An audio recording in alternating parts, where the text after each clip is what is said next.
हाँ, नमस्कार। स्वागत है आपका अपने ऑनलाइन स्टोर टारगेट विथ आलोक में। मैं अनिल मिश्रा। तो सभी लोगों को मेरी तरफ से ढेर सारी शुभकामनाएं, बहुत बहुत शादवाद मित्रों। तो एक बार आज पुनः हम लोग सीटेट फरवरी एग्जाम 2026 वैकल्पिक विषय संस्कृत भाषा, जिसमें हमने पिछली कक्षा में शिक्षण के उद्देश्य पर चर्चा किया था। प्राथमिक शिक्षण के उद्देश्य क्या हैं, इस पर हमारी आपकी चर्चा हुई थी। और इसके बाद हमने कुछ महत्वपूर्ण महत्वपूर्ण प्रश्नों पर आपसे चर्चा किया था। तो थोड़ी सी चर्चा आज इसी तरह से हमारी, ये मालूम है कि इस कक्षा में हमने आपसे कहा था कि कुछ आपसे सारगर्भित बातें भी किया करेंगे। आपको ये न लगे कि केवल प्रश्न का उत्तर ही हमें जानना महत्वपूर्ण होता है। तो देखिए मित्रों, एक चीज आपको बहुत महत्वपूर्ण बात यह है कि आप वैकल्पिक भाषा के रूप में संस्कृत भाषा का चयन किया है। और यहाँ पर आपका जो उद्देश्य है कि हम संस्कृत जैसे विषय में सीटेट में कम से कम 25+ तो अंक लाए ही। तो सबसे बड़ी चीज ये है कि प्राथमिक स्तर की विशिष्टता पर तो कल हम लोगों ने चर्चा किया, लेकिन उच्च प्राथमिक स्तर के भी कुछ महत्वपूर्ण उद्देश्य हैं जो हमें जानने चाहिए। तो सबसे बड़ी चीज ये है कि प्राथमिक स्तर पर कल की चर्चा हुई थी। आज हम लोग थोड़ा सा उच्च स्तर पर चर्चा कर लेते हैं, इसके बाद प्रश्नोत्तरी पर आपसे चर्चा करते हैं। तो जैसे एक चीज मैं इस बात को बहुत अच्छी तरह से जानता हूं कि जब आप उच्च प्राथमिक स्तर पर संस्कृत भाषा को वैकल्पिक विषय के रूप में चयन करते हैं, तो यहाँ पर एक बालक से क्या अपेक्षा की जाती है, यह बड़ी महत्वपूर्ण बात है। इसको लगता है कि अब बालक को इस विषय में रुचि उत्पन्न हो गई। दूसरी चीज, सबसे महत्वपूर्ण बात यह होती है कि अब वह मानसिक रूप से, शारीरिक रूप से परिपक्व हो चुका है। वह वैकल्पिक विषय को जो है आसानी से ग्रहण कर सकता है। तीसरी बात इसमें बड़ी महत्वपूर्ण यह होती है कि कहीं न कहीं उसे भाषा के नियमों की जानकारी हो चुकी है। वह गद्यांश और पद्यांश का समुचित वाचन कर सकता है, उसका अर्थबोध कर सकता है, कंठस्थीकरण में सरलता से जो है वह अपने पाठ को उच्चरित करके भावबोध कर सकता है। तो ये सारी बातें जो है उच्च शिक्षण के मतलब उच्च प्राथमिक स्तर पर जब आप इस विषय को ग्रहण करते हैं तो ये सामान्य सी बातें यहां पर आपको ध्यान देनी पड़ती हैं। अब इसी परिप्रेक्ष्य में आज हमारी आपकी चर्चा देखिए इस क्लास में होने चल रही है। यहां पर मैंने कुछ महत्वपूर्ण प्रश्नों का भी चयन किया है जो बार बार परीक्षा में पूछे जाते हैं बेटा। तो देखिए, सीटेट फरवरी 2026 संस्कृत भाषा, मैंने बार बार एक बात कहा कि यहाँ पर आपके जो प्रश्नों की प्रकृति होती है दो तरह की होती है। आप देखिए, दोनों तरह की प्रकृति पर बहुत ज्यादा चर्चा तो नहीं करूंगा, लेकिन इतनी चर्चा तो जरूर होनी चाहिए क्योंकि अब धीरे धीरे आप आगे बढ़ रहे हैं। तो एक चीज आपने देखा कि कैसे यहां से आपका जो विषय आगे बढ़ता है, क्योंकि इसके जो दो भाग हैं, एक भाग में आप संस्कृत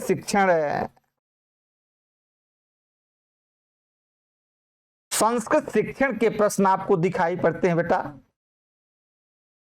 जिसकी संख्या कितनी बताई गई है, 15 बताई गई है। 15 प्रश्न आपको करने पड़ते हैं और भाषा से संबंधित यहां पर 2 गद्यांश पूछे जाते हैं। 2 गद्यांश पूछे जाते हैं और इन गद्यांशों की एक महती विशिष्टता है। यहां से भी 15 प्रश्न आपसे पूछे जाते हैं और इस 15 प्रश्नों में 2 तरह के प्रश्न होते हैं। एक बोध प्रश्न होता है, और एक भाषागत प्रश्न होता है, यानी कि भाषागत प्रश्न होता है। अब यहां पर भी इसकी संख्या 4 से 5 होती है, इसकी संख्या 3 से 4 होती है। ये दोनों बातें होती हैं। बड़े आसानी से आप सीटेट के प्रश्न में यहां से ये 15 अंक अर्जित कर सकते हैं। बस रही बात यह है कि आपको इस क्लास से जुड़ने की जरूरत है। ये क्लास आपको प्रतिदिन 11 बजे टारगेट विद आलोक के ऑनलाइन प्लेटफॉर्म पर उपलब्ध है और आप लोग इससे जुड़ करके आप अपने इस वैकल्पिक विषय को और बेहतर बना सकते हैं। और इसी के साथ आज के पहले श्रृंखला का पहला प्रश्न देखिए आपके सामने मैं रखता हूं। कह रहे कि भाषा तावद अभिव्यक्ति, भाषा तावद अभिव्यक्ति कह रहे कि स्वा व्यक्तिकरणम सर्वश्रेष्ठ माध्यम। बहुत सिंपल सा प्रश्न है और इसमें ध्यान देने की जरूरत है। कह रहे कि भाषा क्या होता है? भाषा में विचाराणाम अभिव्यक्ति, हम अपने भाव को, अपने विचार को व्यक्त करते हैं। कैसे व्यक्त करते हैं यह बात आपको बड़ी अच्छी तरह से कह रहे कि विनिमय एक माध्यम है। क्या माध्यम है भाई? प्रचार भी माध्यम है, संग्रह भी माध्यम है, विनिमय भी माध्यम है, लेकिन इसमें कह रहा कि सर्वश्रेष्ठ, सर्वश्रेष्ठ माध्यम क्या हो सकता है? तो निश्चित रूप से आपने कहा कि भाई विनिमय, यही विनिमय जो होता है यही सर्वश्रेष्ठ माध्यम होता है। आदान प्रदान जिसको लोग कहते हैं, आदान प्रदान जिसको हम लोग कहते हैं, आदान प्रदान जिसको हम लोग कहते हैं। कैसे हम लोग अपने विचारों का आदान प्रदान करते हैं यह बात बहुत आसानी से निकल करके आती है और आप अपने सी विकल्प को चयनित कर लेते हैं। रही बात बेटा देखिए दूसरे प्रश्न को इसी तरह से हम लोग सॉल्व करते हैं, इस पर हमारी आपकी चर्चा होती है। बड़ा अच्छा सा प्रश्न है देखने में। कह रहे हैं कि निम्नलिखितेषु कथमम उत्तर प्रादेशिक भाषा विकासस्य समस्या नास्ति। कह रहे हैं क्या?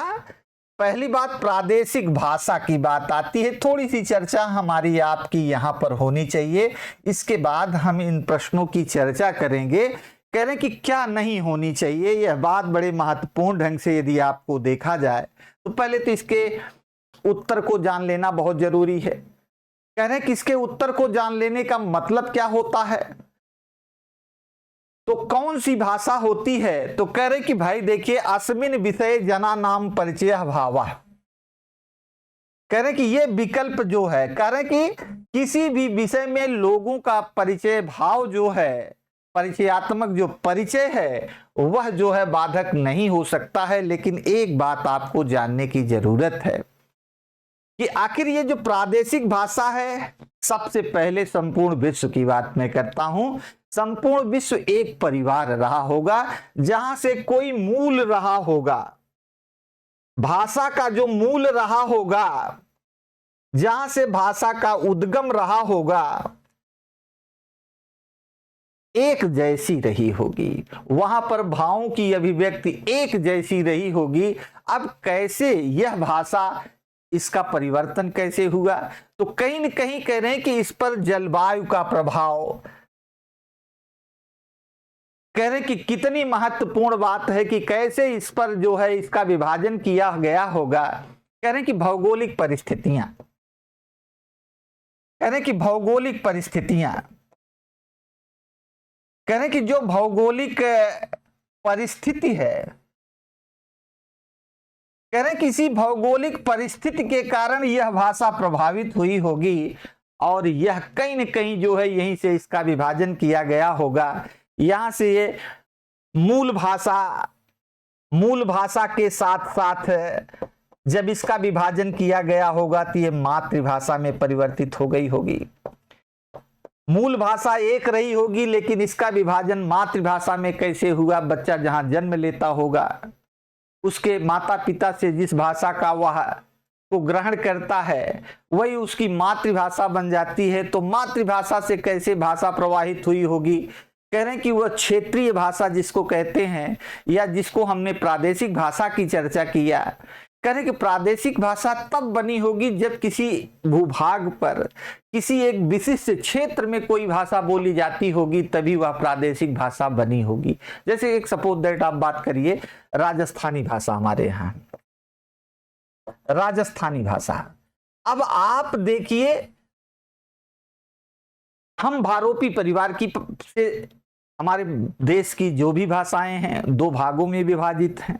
आपने देखा कि मूल रूप से यदि देखा जाए हमारे संविधान में कुल 22 भाषाएं हैं। आपसे यहां से कई बार प्रश्न पूछे गए हैं और प्रश्न पूछे जाएंगे कि भारत में जो भाषाएं हैं किस परिवार की हैं, तो आप बताते हैं कि भैया या तो भारोपी परिवार की भाषा है या तो द्रविड़ परिवार की भाषा है। तो कहीं न कहीं मूल रूप से ये चीजें रही होंगी, लेकिन अब उसमें राजस्थानी है, डोगरी है, नेपाली है, मणिपुरी है, महाराष्ट्री है, ये सब कैसी भाषाएं हैं। तो इसका तात्पर्य एक चीज ये है बेटा कि मतलब कहीं न कहीं ये एक क्षेत्र विशेष भूभाग पर बोली जाने वाली भाषा है, इसका एक निश्चित एरिया होता है, तो इसीलिए कहा जाता है कि यह प्रादेशिक भाषा है। अब प्रश्न में यही प्रश्न आपसे पूछा गया है कि भाव के लिए व्यक्त करने के लिए कौन समस्या नहीं हो सकती भाई, तो विचाराणाम अभिव्यक्ति ही, जो आपके भाव हैं, जो आपके विचार हैं, जो आपके परिचय हैं, ये प्रादेशिक भाषा के विकास में बाधक नहीं हो सकते हैं। अब मुझे लगता है कि ये टॉपिक आपको बहुत अच्छी तरह से समझ में आ गई होगी। आगे चलते हैं और इस टॉपिक पर बेटा चर्चा करते हैं। कह रहे हैं कि भाषा, आप देखिए जब कल मैं चर्चा कर रहा था तो भाषा के स्वरूप पर मैंने आपको कह रहे कि भाषा का स्वरूप और भाषा के स्वरूप में प्राथमिक स्वरूप की चर्चा हो रही है कि भाषा का प्राथमिक स्वरूप कैसा रहा होगा। तो आपने बहुत अच्छी तरह से कल मैं चर्चा कर रहा था कि प्रारंभिक स्तर पर भाषा का दो ही स्वरूप रहा हो सकता है। एक तो भाषा ऐसी रही होगी जो लिपिबद्ध रही होगी, पहली भाषा तो मौखिक रही होगी, और दूसरी भाषा लिखित रही होगी जिसको हम लोग लिपिबद्ध कहते हैं। आप देखते हैं भाषा को हम ग्रहण कैसे करते हैं, और इसके लिए अगली क्लास जब हमारी की होगी तो हम भाषा कौशलानि पर चर्चा करेंगे, भाषा के कौशल पर चर्चा करेंगे। भाषा के 4 कौशल बताए गए हैं, क्योंकि अधिगम, संस्कृत भाषा का जब आप अधिगम करते हैं, संस्कृत भाषा को जब आप सीखते हैं तो कैसे सीखते हैं भैया, तो कह रहे हैं कि इन्हीं अधिगम के माध्यम से सीखते हैं। और अधिगम कैसे करते हैं, कह रहे हैं कि कौशल के माध्यम से करते हैं। इसके 4 स्वरूप बताए गए हैं, 4 प्रकार बताए गए हैं। श्रवण कौशल, पठन कौशल, श्रवण कौशल, संभाषण कौशल, पठन कौशल और लेखन कौशल। यहाँ से सीटेट में बराबर प्रश्न पूछे जाते हैं। अब ये आपका प्रश्न है, तो कह रहे हैं कि ये भाषा का स्वरूप क्या रहा होगा। मूल रूप में तो लिपिबद्ध तो हो नहीं सकती है, क्योंकि लिपियों का आगमन नहीं था। प्राचीन काल में संस्कृत शिक्षण की जो विधियां थी, आप पठन मनन निध्यासन, पठन और मनन मौखिक रूप से आपको रटा दिया जाता था, चाहे व्याकरण की शिक्षा रहती थी, चाहे गद्य और पद्य रहता था। बड़े बड़े वेदों के मंत्रों को भी सीधे कंठस्थ करवा दिया जाता था। इसका मतलब है कि पूर्व प्रारंभिक भाषा जो भी रही होगी वह मौखिक भाषा रही होगी। यही विकल्प हमारा सही होना चाहिए। तो कितना बढ़िया प्रश्न है ये। प्रश्न बार बार जो है आपसे पूछा जाता है, यहाँ से आपकी विधियां पूछी जाती हैं। अब थोड़ा सा सामान्य रूप से इसको व्यवहारिक रूप में कैसे लाया गया है, ये सारी बातें जो है हम लोग अगले की क्लास में बहुत अच्छे ढंग से पढ़ने का प्रयास करेंगे। अगले प्रश्न पर बेटा हमारी आपकी चर्चा हो रही है। ये प्रश्न देखिए, भाषा शिक्षण के उद्देश्य। कल हम लोग चर्चा कर रहे थे, कह रहे कि जो संस्कृत भाषा के उद्देश्य हैं वही संस्कृत शिक्षण के उद्देश्य हैं, और उसमें आप करते क्या हैं। एक बड़ा महत्वपूर्ण प्रश्न है, ऐसे प्रश्नों को बड़े आसानी से समझ लेना चाहिए। देखिए यहाँ पर कितने आसानी से इस प्रश्न को समझाया गया है और आपको समझने की जरूरत है बेटा। कह रहे कि नास्ति, कह रहे कि कौन एक ऐसा उद्देश्य है जो भाषा शिक्षण का उद्देश्य नहीं है। किस भाषा शिक्षण का? संस्कृत भाषा, क्योंकि हम कौन सी भाषा पढ़ रहे हैं? संस्कृत भाषा कह रहे कि संस्कृत भाषा पढ़ रहे हैं। और इस संस्कृत भाषा में 2 बातें आपको बड़ी महत्वपूर्ण ढंग से बताई गई है कि विचाराणाम अभिव्यक्ति, हम जो अपने विचारों की अभिव्यक्ति करें वह शुद्ध हो। शुद्धोच्चारणम, जब तक शुद्धोच्चारण नहीं होगा तब तक भावबोध नहीं होगा। तो कह रहे हैं कि होना क्या चाहिए? कह रहे हैं कि इसमें विचारों की अभिव्यक्ति होनी चाहिए। ये तो भाई क्या है, कह रहे हैं कि ये भाषा शिक्षण का उद्देश्य है। इसमें भाषा शिक्षण के उद्देश्य को स्पष्ट किया गया कि भाई कोई भी भाषा हो उसमें हमारा और आपका एक निश्चित उद्देश्य बताया गया है कि भाषा के माध्यम से हम करते क्या है, अपने भाव व्यक्त करते हैं। एक बड़ा अच्छा सा प्रश्न बनता है यहाँ पर कि भाषा क्या है। कह रहे कि भाषा साध्यम अस्ति, कह रहे कि भाषा साध्यम अस्ति, भाषा साधनम अस्ति, साधनम अस्ति। कह रहे कि भाषा साध्यम अस्ति की भाषा साधनम अस्ति। भाषा को हम साध्य माने कि भाषा को हम साधन माने। वेरी वेरी इंपॉर्टेंट प्रश्न यहाँ सीटेट का बनता है और ये बार बार प्रश्न पूछा गया है और पुनः आपको यहाँ पर बहुत अच्छी तरह से इस बात को जानने की जरूरत है बेटा। तो देखिए, करें कि भाषा साधनम अस्ति। संस्कृत शिक्षण के अंतर्गत जब भी आप इस प्रश्न का जवाब देंगे तो निश्चित रूप से आपको इस प्रश्न का जवाब अच्छे ढंग से यही देना होगा कि भाषा साधन है, भाषा वाहक है। भाषा के माध्यम से हम विचारों को अभिव्यक्त करते हैं और यही पहला विकल्प दिया गया है कि विचाराणाम अभिव्यक्ति। इसके उद्देश्य में सबसे महत्वपूर्ण ढंग से स्पष्ट कर दिया गया है कि विचारों की अभिव्यक्ति। दूसरी चीज कह रहे कि भाषा या अधिगम। भाई आप मूल भाषा जानते हैं,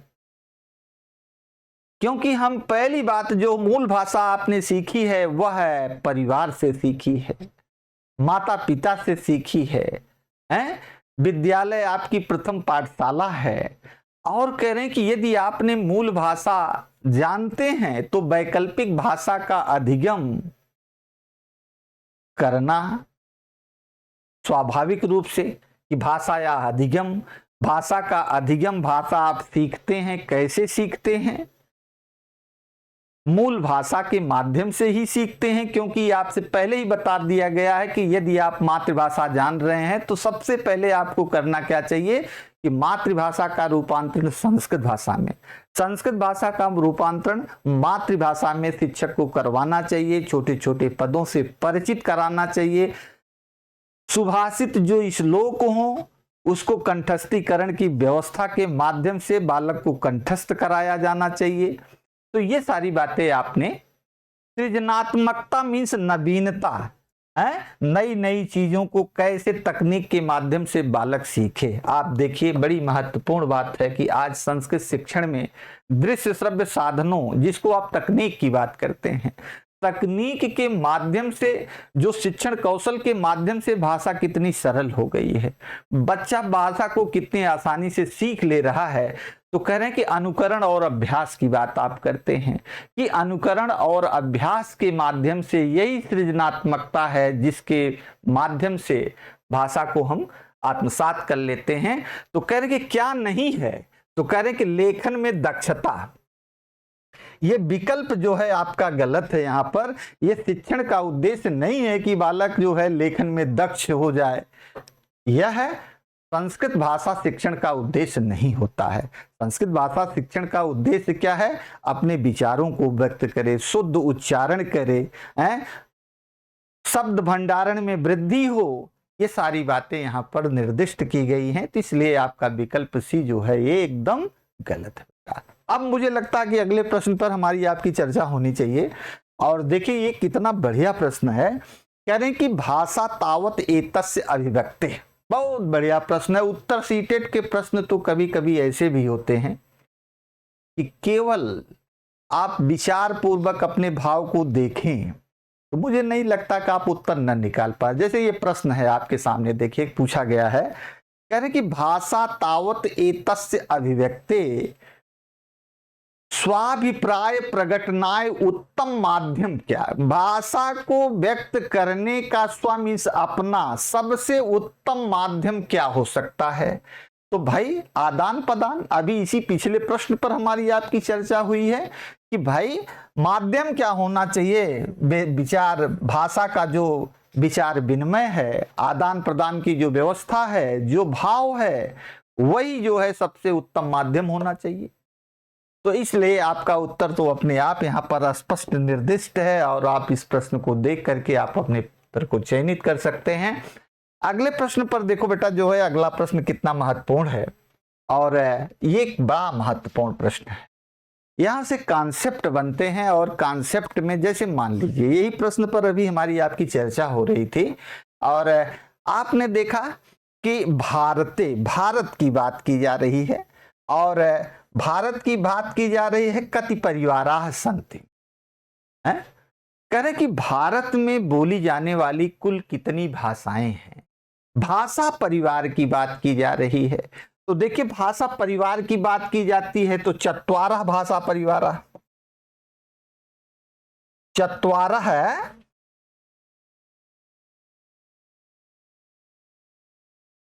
भाषा परिवारः या चत्वारी कह सकते हैं। तो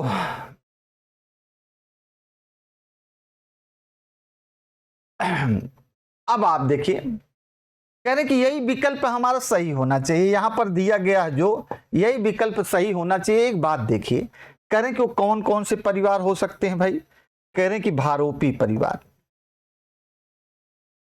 भारोपी परिवार, द्रविड़ परिवार, द्रविड़ परिवार, ऑस्ट्रेलियाई परिवार,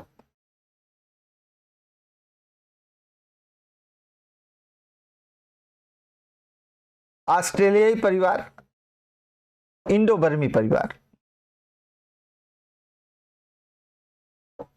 इंडो बर्मी परिवार। अब ये कितना महत्वपूर्ण है कि भारत में पाई जाने वाली कुल भाषा परिवारों की संख्या कितनी है। तो मुझे लगता है कि आपको बहुत स्पष्ट रूप से बताना चाहिए कि भाई भाषा परिवार के रूप में यदि हम आप देखें तो भाषा परिवार 4 हैं। कौन कौन है, भारोपी परिवार है, द्रविड़ परिवार है, ऑस्ट्रेलियाई परिवार है, इंडो बर्मी परिवार है जो तिब्बत के क्षेत्र में बोली जाने वाली भाषाएं हैं। अब आप देखिए एक बड़ा महत्वपूर्ण, इस प्रश्न का तो उत्तर आपने दे दिया, बहुत आसानी से दे दिया और इस प्रश्न को समझना बड़ा आसान हो गया। लेकिन अब यहीं से आपसे यदि ऐसा प्रश्न पूछ लिया जाए कि भारतीय संविधान में कुल कितनी भाषाएं हैं, तो आप कहते हैं कि भाई 22 भाषाएं हैं। तो कह रहे हैं कि 22 भाषाओं में कैसे विभाजित किया गया है, कौन किस परिवार की भाषा हो सकती है, ये आपके लिए बड़ा क्लिष्ट हो सकता है। तो देखिए बड़ी महत्वपूर्ण बात है कि 22 भाषाओं में 18 भाषाएं ये भारोपी परिवार की भाषाएं हैं, भारत यूरोपीय परिवार की भाषाएं हैं। रही बात, एक चीज आपको जानने की जरूरत है, द्रविड़ परिवार में कौन कौन सी भाषाएं हैं। तो कह रहे हैं कि तमिल है, तेलुगु है, कन्नड़ है और मलयालम। इसी 4 को आपको जानने की जरूरत है, बकिया किसी को जानने की जरूरत नहीं है। भारत में जितनी भाषाएं हैं सब भारोपी परिवार की भाषाएं हैं। ये 4 भाषाएं तमिल है, तेलुगु है, कन्नड़ है, मलयालम है, ये 4 भाषाएं द्रविड़ परिवार की हैं। तो यहाँ से कोई भी प्रश्न बनता है, चाहे जैसा पूछा जाता है, भाई मणिपुरी कैसी भाषा है, भारोपी परिवार की भाषा है, हिंदी कैसी भाषा है, भारोपी परिवार की भाषा है, संस्कृत भाषा कैसी भाषा है, भारोपी परिवार की भाषा है। तो आप 4 को जाने और किसी को न जाने, बकिया आपके प्रश्न का उत्तर आपके पास होगा। मुझे लगता है कि आप बहुत अच्छे ढंग से इस प्रश्न का उत्तर दे सकते हैं। अगले प्रश्न को देखें जो है बहुत बढ़िया है। कह रहे हैं कि अध्यस्तनेषु किम भाषा अध्यापनस्य उद्देश्यम नास्ति। कितना बढ़िया बढ़िया प्रश्न है। कह रहे हैं कि अध्यापन का उद्देश्य क्या नहीं हो सकता है। भाई हम संस्कृत भाषा का अध्यापन कौशल, मेरा उद्देश्य क्या होना चाहिए, मैं आपको संस्कृत भाषा सिखा रहा हूं और मेरा उद्देश्य क्या नहीं होना चाहिए। कह रहे हैं कि श्रुतस्य अवबोधनम दक्षा। भाई कह रहे हैं कि एक बालक के अंदर श्रवण कौशल के विकास के लिए दक्षता प्रदान करना क्या शिक्षक का उद्देश्य होना चाहिए, होना चाहिए। कह रहे हैं कि सुसंगत लेखन से विकास है। आए हमें कह रहे हैं कि लेखन कौशल का विकास करना है। तो लेखन कौशल का विकास कैसे हो सकता है, तो कह रहे हैं कि उसके लिए हम करते क्या हैं, है। श्रुत लेख की व्यवस्था है, आपसे पूछा जाता है कि श्रुत लेख क्या है भाई। आप देखिए कई बार सीटेट के प्रश्न में ये प्रश्न पूछा भी गया है, आप जो है इसको बहुत अच्छी तरह से जानते हैं। कह रहे कि ये तो संभव है, ये भी आप सही कह रहे हैं कि भाई सही बात है कि लेखन कौशल के विकास के लिए ये तो नित्य आवश्यक चीज है कि कैसे एक शिक्षक जो है पुनरावृत्ति के माध्यम से लेखन कौशल का विकास करवाता है। दूसरी चीज, एक चीज है अर्थबोधम सहितम पठनेन क्षमता विकास है। तो सबसे महत्वपूर्ण बात यहीं पर की गई है कि भाई संस्कृत भाषा है, संस्कृत भाषा में विचारों की अभिव्यक्ति भाव बोध कैसे होना चाहिए, पठन कौशल का विकास कैसे हो, शुद्ध श्रवण कौशल का विकास कैसे हो, संभाषण कौशल का कैसे विकास हो। लेकिन उसमें एक बात की गई है, यदि आप लिपिबद्ध व्यवस्था का विकास कर रहे हैं लेखन कौशल का, आपकी लिपि शुद्ध होनी चाहिए। जब तक लिपि शुद्ध नहीं होगी तब तक भाव बोध नहीं होगा। संभाषण कौशल का विकास कर रहे हैं, उक्त्वा नाम भावा नाम अभिव्यक्ति, आपकी जो भाव हैं जो विचार हैं शुद्ध होने चाहिए। श्रवण कौशल का विकास है तो अर्थबोध के लिए जरूरी है कि भाई आपका शुद्ध उच्चारण नहीं होगा तो अर्थबोध नहीं होगा। तो कहने का तात्पर्य कितनी महत्वपूर्ण बात है, ये तीनों उद्देश्य यहाँ पर निर्धारित किए गए हैं।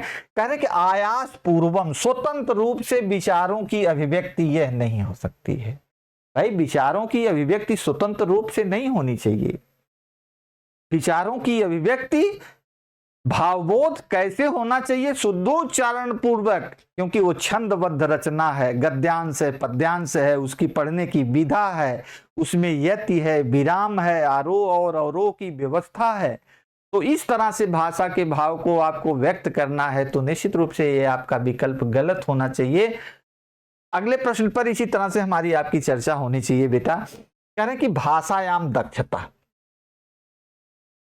कैसे ये मान लिया जाए कि एक छात्र जो है भाषा में दक्ष हो गया है, उसका सर्वांगीण विकास हो गया है, श्रवण कौशल, संभाषण कौशल, पठन कौशल, लेखन कौशल सभी का समुचित विकास हो गया है। तो आखिर इसका कैसे हम मूल्यांकन करें, बड़ा अच्छा सा प्रश्न है। और इस प्रश्न का उत्तर आप यदि देख कह रहे हैं कि पहले विकल्प पर हमारी आपकी यदि चर्चा हो, कह रहे हैं कि यदि बालक शुद्धता या धारा प्रवाह से विकास है, कह रहे हैं कि क्या अपने भाव को व्यक्त करता है, कैसे शुद्धोच्चारण पूर्वक धारा प्रवाह के साथ संस्कृत भाषण का वह उच्चारण करता है। तो कह रहे हैं कि क्या मान लेना चाहिए, तो निश्चित रूप से मान लेना चाहिए। यही आपका विकल्प है, यही आपका उत्तर है। भावबोध में शुद्ध उच्चारण हो, धारा प्रवाह हो। धारा प्रवाह का मतलब आरोह और अवरोह है। पठन कौशल का यति विराम कामा के साथ उच्चारण, यही चीज है। तो कह रहे हैं कि हम मान लेंगे कि जो है कि भाषा में बालक दक्ष हो चुका है, बालक का भाषा के प्रति विकास। हाँ, तो चलिए, बहुत अच्छी बात है कि आपने इस विकल्प का यदि आप चयन करते हैं तो आप बहुत ही बेस्ट प्रतियोगी हैं। अगले प्रश्न को यदि आप देखें, 9वां प्रश्न बड़ा महत्वपूर्ण है। यहां पर कहा जा रहा है कि प्रत्येक भाषा है एक स्वकीयम व्याकरणम अस्ति तथा तथा चा प्रत्येकम भाषा अस्ति। भाषा है क्या भाई, भाषा क्या है? करें कि केंद्रेण अनुशासिता, भाषा लिपिबद्ध है, भाषा नियमबद्ध है, राज्येन अनुशासिता। तो भाषा है क्या है भाई? भाषा भाव है। तो निश्चित रूप से इस प्रश्न का क्या होना चाहिए कि भाषा क्या है, और लिपिबद्ध के साथ साथ भाषा नियमबद्ध है। क्यों भैया नियमबद्ध है? क्योंकि प्रत्येक भाषा का कह रहे हैं कि समुचित व्याकरणम अस्ति है। भाषा पहले बनी है, व्याकरण बाद में बना है। संस्कृत व्याकरण कहता है कि भाषा में कहीं भी अशुद्धता नहीं होनी चाहिए। जब भाषा में अशुद्धता कैसे नहीं हो सकती है? जब उसमें आप प्रकृति प्रत्यय का विधान का समुचित आप प्रयोग करेंगे, वह नियमबद्ध है, नियमों पर आधारित है। तो निश्चित रूप से देखिए कितना सरल और कितना बढ़िया प्रश्न बनाया है। और केवल समझने का तरीका आपका सही हो तो आप अपने प्रश्न का उत्तर अपने आप निकाल सकते हैं। कह रहे हैं कि प्रत्येक भाषा कह रहे हैं कि प्रत्येक भाषा का अपना एक समुचित व्याकरण होता है। तो व्याकरण आधारित किस पर होता है? व्याकरण कहते किसको हैं? प्रकृति प्रत्यय का समुचित विधान करना ही तो व्याकरण कहलाता है। तो निश्चित रूप से व्याकरण जो भी होगा वह नियमबद्ध होगा। तो इसमें विकल्प क्या सही होना चाहिए? जो विकल्प एकदम स्पष्ट दिखाई पड़ रहा है आपको चयनित कर लेना चाहिए। आइए अगले प्रश्न को देखते हैं। और अगला प्रश्न तो और अच्छा है। कह रहे हैं कि कोयपि छात्रा, कह रहे हैं कि कोयपि छात्रा है अनुकरणोपेक्षया मूलम रचनात्मक लेखनम लिखति। कह रहे हैं कि मान लीजिए एक बड़ा अच्छा सा प्रश्न है यहाँ पर कि कोई छात्र है, कह रहे हैं कि अनुकरण की अपेक्षा मूल रूप से रचनात्मक लेखन, मतलब वह लिपिबद्ध व्यवस्था का प्रयोग कर रहा है, अपने भाव को लिपियों के माध्यम से प्रकट कर रहा है। तो निश्चित रूप से इसे हमें क्या कहना चाहिए? कथा लेखन कहना चाहिए, कि संवाद लेखन कहना चाहिए, कि सृजनात्मक लेखन कहना चाहिए, कि पत्र लेखन कहना चाहिए। तो निश्चित रूप से भाई ये सृजनात्मकता है। नवीन कला कौशल मतलब अपने कितनी महत्वपूर्ण कह रहे हैं कि रचनात्मक। आप देखिए कक्षा कार्य में कभी कभी आपसे रचनात्मक कार्य, कभी संगीत होता है, कभी नृत्य होता है, कभी छोटे छोटे प्रोग्राम होते हैं, इसी को रचनात्मक कार्य कहते हैं। आप मूल रूप से जो पठन क्रिया के अतिरिक्त जो नवीन कला कौशल के माध्यम से ज्ञान की प्राप्ति होती है उसे हम क्या कहते हैं? सृजनात्मक कहते हैं। तो यहां पर इसका उत्तर देखिए अपने आप सृजनात्मक, इसी विकल्प को हमें चयन कर लेना चाहिए। केवल आपको उत्तर निकालना सीटेट में आता हो तो आप अपने प्रश्न को बेटा सही कर सकते हैं। तो देखिए आगे चलते हैं, अगले प्रश्न को हम देखते हैं। अगला प्रश्न कितना बढ़िया है, इस प्रश्न को भी देखिए, बहुत बढ़िया है। इस प्रश्न को देखिए, कह रहे हैं कि शब्दार्थ ज्ञानार्थम किम सम उपयुक्तम। बहुत अच्छी बात है, संस्कृत भाषा कितनी मधुर भाषा है। कह रहे कि शब्दार्थ ज्ञानार्थ, भाई भावबोध कब हो सकता है?